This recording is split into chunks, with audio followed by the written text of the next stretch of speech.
Hello मेरे प्यारे बच्चों, गुड मॉर्निंग। तो आज हम पढ़ेंगे क्लास फिफ्थ अध्याय 4 पुष्कर मेला के बारे में। ठीक है ना। तो सभी बच्चे ध्यान से पढ़ेंगे और इसके लास्ट में जो क्वेश्चन आंसर है, तो जब क्वेश्चन आंसर देंगे तो जब आप ध्यान से पढ़ेंगे तो उसका आंसर आप दे पाएंगे फटाफट वाला। ठीक है ना। तो चलिए स्टार्ट करते हैं चैप्टर को। ठीक। देखिए, शाम को पापा के घर आते ही कुहुक ने कहा, पापा मैं प्रभास भैया और मम्मी के साथ तेजा जी के मेले में गई थी। वहाँ मैं और भैया जंपिंग झूले पर झूले।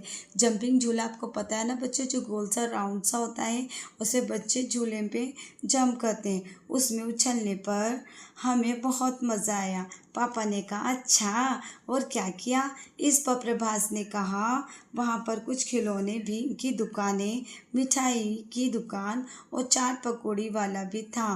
पापा, पता है कुहुक मेले में हेलीकॉप्टर की जिद कर रही थी, लेकिन मम्मी ने नहीं दिलवाया। तभी कुहुक ने कहा, पापा भैया भी कार की जिद कर रहा था। पापा ने कहा, ठीक है, लेकिन क्या तुम्हें पता है कि अभी पुष्कर में एक बहुत बड़ा मेला लगने वाला है? कुक ने उत्सुकता से कहा, नहीं। इसके बाद पापा ने कहा, चलो इस बार हम दीपावली के बाद पुष्कर मेले की सैर पर चलेंगे। ये सुनकर मैं और कुक बहुत खुश हो गए। हमने तो पुष्कर मेले के बारे में सुना था, लेकिन वहाँ जाने का मौका पहली बार मिल रहा था। मेले में जाने वाले दिन सुबह जल्दी ही हम गाड़ी में सवार होकर अजमेर की ओर बढ़े। रास्ते में पापा ने हमें इस मेले की विशेषता के बारे में बता रहे थे। कुक ने उत्सुकता से पूछा, पापा पुष्कर मेले को इतना खास क्यों माना जाता है? तो पापा ने मुस्कुराते हुए कहा, यानी मुस्कुराए और बोले, ये मेला धार्मिक और सांस्कृतिक रूप से बहुत महत्वपूर्ण है। ये हम हर साल कार्तिक पूर्णिमा को लगता है और यहाँ दूर दूर से श्रद्धालु और पर्यटक आते हैं, यानी टूरिस्ट आते हैं। ठीक है, देखिए पुष्कर। ठीक है, पुष्कर मेले में का जो सीन है, देखिए अब आगे चलते हैं। ये वहाँ मेले का आयोजन जो हुआ, वहाँ जो लोग आए, देखिए वहाँ पे ऊँट भी है, क्योंकि यहाँ पे ऊँट का मेला भी बहुत ज़ोरदार लगता है। यानी ऊँटों का जो मेला है पुष्कर में है। मम्मी ने कहा, अगर हम किसी पवित्र स्थान पर जाते हैं और वहाँ पर सकारात्मक सोच के साथ होते हैं तो हमें मानसिक शांति मिलती है।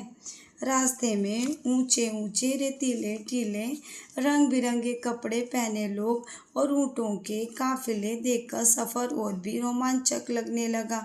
सबसे पहले हम पुष्कर सरोवर पहुँचे। वहाँ कबूतर उड़ रहे थे और पानी में उनकी परछाइयाँ बहुत सुंदर लग रही थी। श्रद्धालु स्नान कर रहे थे और मंत्रों की गूंज से वातावरण बहुत अच्छा लग रहा था। इसके बाद हम ब्रह्मा मंदिर गए। ये मंदिर बहुत भव्य था, यानी बहुत बड़ा था। पापा ने बताया, ये भारत ही नहीं बल्कि विश्व का प्रसिद्ध मंदिर है जो भगवान ब्रह्मा को समर्पित है। अब बारी थी मेले की सैर करने की। चारों तरफ रंग बिरंगे तंबू लगे थे। ऊँटों को सुंदर पोशाकों से सजाया गया था। पापा ने बताया, ये विश्व का सबसे बड़ा ऊँटों का मेला है। ठीक है ना। देखिए ऊँटों का मेला, यहाँ पे ऊँटों की रेस भी होती है। दर्शक जो है, जिनके ऊँट होते हैं, वो चिल्लाते भी हैं और तेज़, जिससे ऊँटों का मनोबल बढ़ता है और ऊँटी आवाज़ सुन के आगे बढ़ता है। ठीक है, आगे चलते हैं बच्चों। वहाँ पर कलाकार सांस्कृतिक कार्यक्रम प्रस्तुत कर रहे थे। तरह तरह के लोक व्यंजनों से भरी दुकानें थी। महिलाएं पारंपरिक लहंगा चोली पहने थी और पुरुष सर पर पगड़ी बांधे हुए थे। सच में पुष्कर मेले की ये सुंदरता देखते ही बनती थी। हम एक स्टॉल के पास खड़े थे, तभी ढोल नगाड़ों की आवाज़ सुनाई दी। पास जाकर देखा तो वहाँ रस्साकशी का आयोजन हो रहा था। एक तरफ गांव की पारंपरिक पोशाक घाघरा चोली पहने महिलाएं थीं और दूसरी तरफ कुछ विदेशी महिला सैलानी थी। कुहू को ये देखकर बहुत उत्सुकता हुई। उसने मुझसे पूछा, भैया, प्रभास भैया, तुम क्या सोचते हो, कौन जीतेगा? तो मैंने मुस्कुराते हुए कहा, गांव की महिलाएं बचपन से ये खेल खेल रही हैं, इसलिए वे बहुत मजबूत हैं, लेकिन विदेशी महिलाएं भी पूरी कोशिश करेंगी। कुहुक ने फिर सवाल किया, ये खेल हम भी स्कूल में खेलते हैं, लेकिन क्या रस्साकशी सिर्फ ताकत का खेल है या इसमें तकनीक भी काम आती है? देखिए, ये कुहुक ने कहा कि इसमें कोई तकनीक भी है क्या? देखो, तकनीक ये होता है कि रस्सी को पकड़कर जो हम खींचते हैं तो पैर पैर जो आगे की तरफ होता है और बॉडी पीछे की ओर है ना, पूरा हमें भार रस्सी पे देना होता है, ठीक है। और विदेशी महिलाएं तो ये जो है देखो सीधे सीधे हैं, लेकिन ये गांव वाली जो महिलाएं पूरी ताकत के साथ, पूरी तकनीक के साथ इस खेल को खेल रहे हैं। आगे चलते हैं। इस पर पापा ने कहा, रस्साकशी में ताकत तो मायने रखती ही है, लेकिन तकनीक का सही इस्तेमाल किया जाए तो कमज़ोर टीम भी जीत सकती है। ख़ास तौर पर पैरों और शरीर की स्थिति का सही इस्तेमाल बहुत ज़रूरी होता है। ये खेल सिर्फ शारीरिक ताकत ही नहीं, बल्कि टीम वर्क और सही तकनीक का भी है। आगे चलते हैं बच्चों। खेल शुरू होते ही दोनों टीमें पूरी ताकत से रस्सा खींचने लगी। आखिरकार गांव की महिलाओं ने जीत हासिल की। हारने वाली महिलाएं जो विदेशी थी वो भी खुशी से ताली बजा रही थी, क्योंकि दूसरों की खुशी में खुश होना ही सबसे बड़ी जीत होती है ना बच्चों। देखिए, आगे चलते हैं। पापा ने बताया, यहाँ हम ऊँटों की दौड़ देखेंगे, ये बहुत मज़ेदार होती है। वहाँ ऊँटों की सुंदर सजावट और उनकी दौड़ देखने को मिली। ऊँट तेज़ी से दौड़ रहे थे। कुहू ने देखकर चिल्लाई, वहाँ देखो, ऊँट तेज़ी से दौड़ रहे हैं। वहाँ पास खड़े लोग भी अपने ऊँटों को जिताने के लिए तेज़ की आवाज़ लगा रहे थे। हमने मटका फोड़ का एक मज़ेदार खेल भी देखा। उसमें लोग मटके फोड़ रहे थे। मेले में इतना घूमने के बाद हम सब बहुत थक चुके थे। मम्मी और पापा हमें एक भोजनालय में ले गए, जहाँ गर्मा गर्म दाल बाटी चूरमा, कढ़ी, मिर्ची के टिपोरे, गट्ठे की सब्जी और गर्मा गर्म मालपुए भी मिल रहे थे। कुक ने पूछा, पापा, दाल बाटी इतनी ख़ास क्यों होती है? पापा ने बताया, ये राजस्थान का पारंपरिक खाना है। इसे बड़े चाव से खाया जाता है, इसलिए हाँ, ये बहुत लोकप्रिय है। जब गाड़ी वापस घर की ओर बढ़ी तो कुक ने कहा, हम अगली बार भी इस मेले में आएंगे। खिड़की से बाहर झांकते हुए सोच रहा था कि ये यात्रा सिर्फ एक मेला देखने की नहीं थी, बल्कि ये हमारी संस्कृति, खेल और परंपराओं को महसूस करने का एक अनोखा अनुभव था। ठीक है बच्चों, देखो ये लेसन आपने बहुत ही अच्छी तरह पढ़ा और समझ में भी आया होगा। ये हमारे राजस्थान में जो मेले लगते हैं उनमें से एक है। ठीक है, आगे चलते हैं क्वेश्चन आंसर की ओर। पुष्कर मेले को ख़ास क्यों माना जाता है? बेटी, इसका बच्चा देखो, इसका आंसर देने से पहले एक बात और बताऊँ, ये वीडियो उन्हीं लोगों के लिए है जो पढ़ना चाहते हैं। जो पढ़ना नहीं चाहते उनके लिए वीडियो नहीं है। ठीक है, आगे चलते हैं बच्चों। देखिए, पुष्कर मेले को ख़ास क्यों माना जाता है? तो देखिए, पुष्कर मेला अपनी धार्मिक, सांस्कृतिक और व्यवसायिक विशेषताओं के कारण खास माना जाता है। ये मेला दुनिया का सबसे बड़ा पशु मेला है। दूसरा, आपके गांव या शहर में लगने वाले मेले के बारे में अपनी अनुभव सुनाओ। तो देखिए, मेरे लिए गांव का मेला एक ख़ास अनुभव होता है। मैं अपने दोस्तों के साथ मेले में झूला झूलता हूँ, खिलौने खरीदता हूँ और विभिन्न खेलों में भाग लेता हूँ। मुझे मेले में सबसे ज़्यादा पसंद आती है मिठाइयों की जो दुकान होती है, वहाँ मैं अपनी पसंद की मिठाई खाता हूँ। अब क्वेश्चन नंबर जो है 3 की ओर आते हैं। आप मेले में जाने से पहले क्या क्या तैयारी करते हैं? तो देखिए, हम मेले में जाने से पहले अपनी यात्रा की योजना बनाते हैं। जैसे कि पहले हम रहने और परिवहन की व्यवस्था करते हैं। साथ ही अपने साथ ज़रूरी सामान जैसे दवाइयाँ, पानी, हल्का भोजन, पहचान पत्र आदि रखते हैं। गांव या शहर में मेलों का आयोजन क्यों किया जाता है?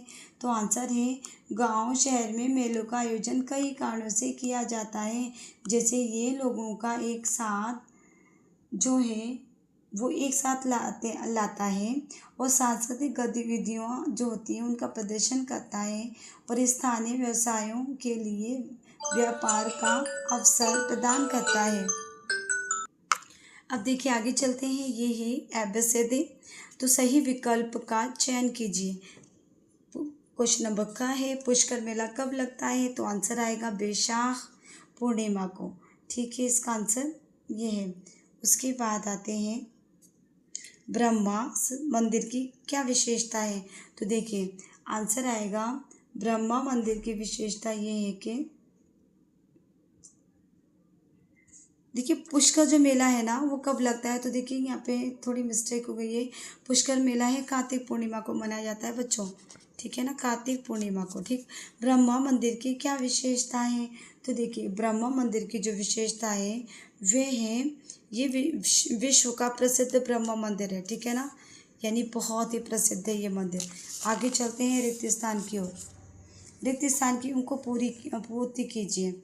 मेले में ऊँटों की दौड़ आकर्षक का केंद्र थी। रस्साकशी खेल में जीतने के लिए पहले क्या? देखिए ताकत और तकनीक दोनों ज़रूरी है, जैसे कि हमने पहले पढ़ रखा है। ठीक है, आगे चलते हैं। जब बस गांव से होकर गुजरती है तो बस के अंदर से बाहर क्या क्या दिखाई देता होगा? इस चित्र को देखो, लिखो। देखिए कि हम बस में जा रहे हैं तो क्या क्या चीज़ें दिख रही है बेटा? तो देखिए हम जो बस में जाते हैं, गांव से होकर जब गुजरती है तो बस के अंदर से हम मुख्यतः रास्ते के प्राकृतिक दृश्य दिखाई देते हैं उसमें, जैसे खेत, पेड़, तालाब, कुआं, पशुओं का चना, कच्चे पक्के घर, पक्षी आदि। इसके अलावा ग्रामीणों का कार्यकलाप दिखाई देता है, ठीक है ना। आगे चलते हैं बच्चों। देखिए दाल बाटी चूरमा को राजस्थान का पारंपरिक व्यंजन कहा गया है। इसी प्रकार से राजस्थान की पारंपरिक पोशाक, नृत्य एवं वाद्य यंत्रों की विशेषताओं के बारे में पता करके लिखो। तो देखिए जो पोशाक जो है वो उनमें आएंगे। देखिए महिलाओं के लिए जो होता है वो घाघरा, चोली और साड़ी, पुरुषों के लिए धोती, कुर्ता और अंगरखा, ठीक है। वैसे नृत्य में क्या क्या? देखिए घूमर, कालबेलिया, भवाई, गीदड़ और चरी, ठीक है, ये सारे नृत्य के नाम है। वाद्य यंत्र जो यूज़ में आते हैं वो आते हैं ढोल, नगाड़ा, डमरू, अलगुजा, पूंगी, बीन, रावण हत्था, सारंगी आदि, ठीक है। अब देखिए आगे क्वेश्चन पढ़ते हैं। रस्साकशी खेल में जीतने के लिए कौन कौन से गुण ज़रूरी है? तो देखिए पहले भी बता रखे हैं कि रस्साकशी खेल जीतने के लिए शारीरिक ताकत और टीम वर्क और तकनीक आदि गुणों का होना बहुत ज़रूरी है। आगे चलते हैं बच्चों। देखिए ये वाला देखते हैं हम, ये क्वेश्चन है, ये वाला देखते हैं। नीचे कहानी को पढ़कर संज्ञा को प्रकार जैसे व्यक्तिवाचक, जातिवाचक, भाववाचक के आधार पर पहचान कर तालिका में लिखिए। तो देखिए अमन और रिंकू की क्रिकेट टीम फाइनल खेल रही थी। आखिर ओवर में जीत के लिए 10 रन चाहिए थे, लेकिन अमन ने पूरी हिम्मत से बल्लेबाजी की लेकिन 8 रन बनाकर आउट हो गया।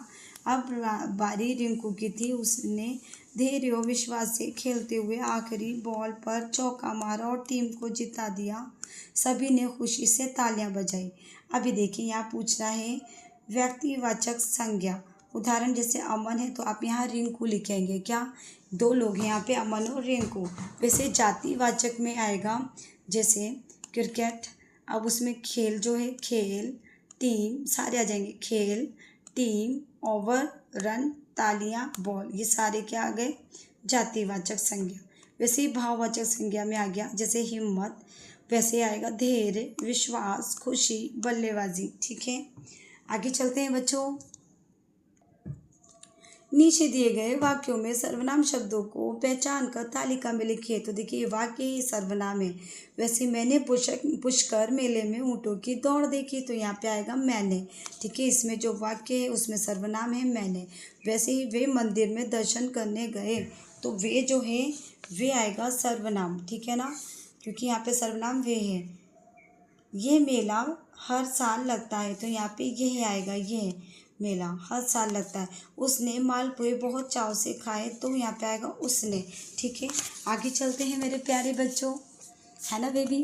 बहुत अच्छी तरह, बहुत प्यारा पाठ है ये और बहुत मज़ा आ रहा है। देखिए आगे पढ़ते हैं। यात्रा के समय प्रभास और कूक ने सड़क के किनारे अलग अलग रंगों पर अलग अलग संकेत बने देखे। इस तरह के संकेत आपने भी देखे होंगे। प्रभास और कूक को इन संकेतों के बारे में नहीं पता, आप पता करके लिखिए। देखिए लाल रंग की बत्ती का अर्थ होता है, जो लाल रंग की जो बत्ती होती है उसका अर्थ होता है कि वाहन को पूर्णतः रोक देना। ठीक है ना, यानी कि गाड़ियों को रोक देना, स्टॉप। पीले रंग की जो बत्ती का अर्थ होता है वो होता है कि वाहन को धीरे धीरे रोकना। ठीक है ना। हरे रंग की बत्ती का अर्थ होता है कि आप आगे चलें, यानी वाहन को ले जाओ, आगे आगे जा सकते हो आप। ठीक है, वैसे ही ये सड़क किनारे बने इस तरह के संकेत का अर्थ होता है कि बाएं मुड़ना मना है। ठीक है ना, जैसे ये, तो वैसे ही सड़क किनारे बने इन संकेतों के इन सड़क किनारे बने इस तरह के संकेतों का अर्थ होता है कि इसका अर्थ होता है यू टर्न लेना। ठीक है ना, यू टर्न लेना, यू बना हुआ है ना, वैसे यू टर्न लेना, इसका मतलब होता है आगे बाएं मुड़ना। वैसे ही आगे जो है वो है, देखिए सड़क किनारे बने इस तरह के संकेत का अर्थ होता है कि आप जो है वो कम चौड़ाई वाला यानी कि रास्ता है, यानी कि देखिए गैप दिख रहा है ना, तो आगे जो है वो संकरा रास्ता है, यानी चौड़ाई कम है। वैसे ही ये वाला जो है सड़क किनारे बने इस तरह के संकेत का अर्थ होता है जैसे नो पार्किंग, अर्थात पी बना हुआ है ना, पी पे फिर कट है, तो नो पार्किंग यानी इसका मतलब है यहाँ वाहन खड़ा करना मना है। ठीक है मेरे प्यारे बच्चों, तो आपका चैप्टर यहीं क्लोज होता है। और देखिए अगर चाहें तो आप ये चित्र बनाइए, क्योंकि हमारे बच्चे भी बनाते हैं बड़े खुश होकर। ठीक है बच्चों, और देखिए हमने खेलों के बारे में पढ़ा, और खेल हमें बहुत ही पसंद होते हैं, हम बड़े दिल लगा के खेलों को खेलते हैं। ठीक है, तो देखिए इस चैप्टर से यही शिक्षा मिलती है कि ये जो हमारे जो प्रसिद्ध मेले हैं उनमें क्या है, मनाए जाते हैं, कैसे मनाए जाते हैं, कौन सा मंदिर कितना प्रसिद्ध है, वो सारी जानकारी हमें इसमें हासिल होती है। और हमें भी मेलों में जाना चाहिए, उससे क्या है हमें भी कुछ समझने को, कुछ जानने का मौका मिलेगा और हमारी नॉलेज बढ़ेगी। ठीक है ना। ओके बच्चों, अब फिर मिलते हैं नेक्स्ट वीडियो में। उससे पहले मैं ये बताऊं, आप लाइक कीजिए, कमेंट्स कीजिए, शेयर भी कीजिए और सब्सक्राइब भी कीजिए, क्योंकि जब आप कमेंट्स करते हैं और लाइक करते हैं तो मैं देखती हूँ तो मुझे खुशी होती है, यानी मेरे चेहरे की मुस्कुराहट उससे हो जाती है कि आप लोग कमेंट्स कर रहे हो, तो मुझे अच्छा लगता है कि मेरे बच्चे मुझसे जुड़े हैं। जैसे एक गार्डन से फूल जुड़े होते हैं, सारे फूल उसी गार्डन में होते हैं, वैसे मुझे ऐसा लगता है कि ये मेरा यही प्लेटफॉर्म है, ये मेरा गार्डन है और आप लोग उसमें मेरे तरह तरह के फूल हो, फ्लावर हो। ठीक है ना। ओके, फिर मिलते हैं बच्चों नेक्स्ट वीडियो में, तब तक के लिए बाय। Okay, thank you.